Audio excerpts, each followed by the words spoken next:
वैसे फूटले गिरलियानु हो जागा भोर भई माई गुरु वैसे फूटले गिरलियानु हो जागा भोर भई माई तुमके जगा मलमियानु हो जागा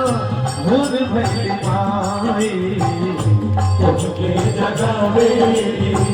मलिकियान हो जागा भोर भई